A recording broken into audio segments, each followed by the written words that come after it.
I'm gonna jump in on now. I think the best part about going overseas and serving with Impact Sports is to get focused on the main thing, right? The main thing, love God, love people.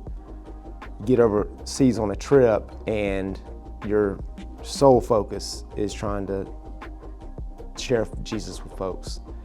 Back here at home, regular life, regular work, that kind of thing. Sometimes I get distracted, I ain't gonna lie, and I'll get other things that'll take priority over that. And so it's always been a blessing to go and to really get refocused for that week on what I'm supposed to be doing all the time. Definitely fires me up every single time that we go. We go and we share the gospel across the world, and that's amazing. And we're impacting a lot of people, hopefully through Jesus, but it also is just it's great selfishly, it's great for me too, going on this trip. I think the best part is getting out of your daily routine and being able to share the gospel every day, being pushed, the challenge,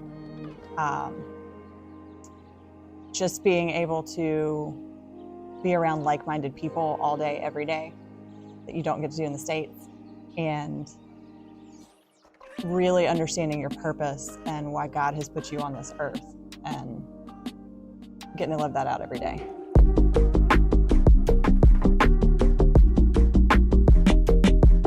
I think my favorite memory is first trip I went on, had opportunity to lead this guy to the Lord underneath this giant statue of this,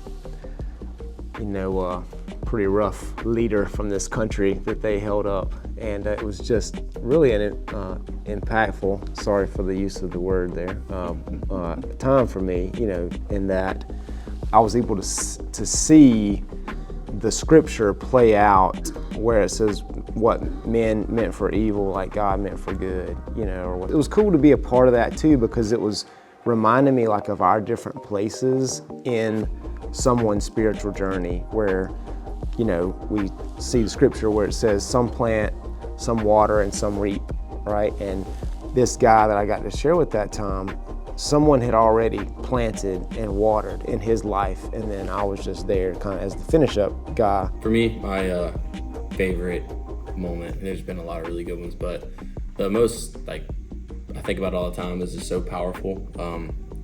And it was on the trip we were together. And you can't talk about that. We can't talk about that one. No, but there was a guy he was the leader of the youth in this, village or town.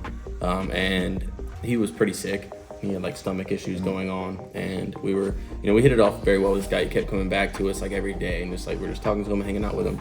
And during Ramadan. Yeah, during Ramadan.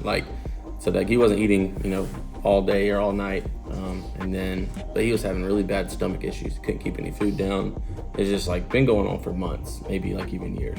But it was just a beautiful thing, because we put hands on him and prayed for him. And it was 4 different languages going on where everyone was just praying and talking to Jesus. And it was I think we were all just boohoo crying. It was very powerful and emotional time. And then we went about our ways that night. He came by the next day and he's my stomach doesn't hurt, feels good. Comes by the next day, my stomach still feels fine. I'm feeling better than I have in months. And it was that was a miracle. The cool part of that, not to jump on the end of it, but I am going to, was that you got to explain why that miracle occurred. Yeah. I don't remember which one out of the group, who it was with our group, that explained what occurred. It wasn't just a miracle that came. It was, it was sharing the gospel as to why that occurred, and for him to understand it. Yeah. was cool. Very cool.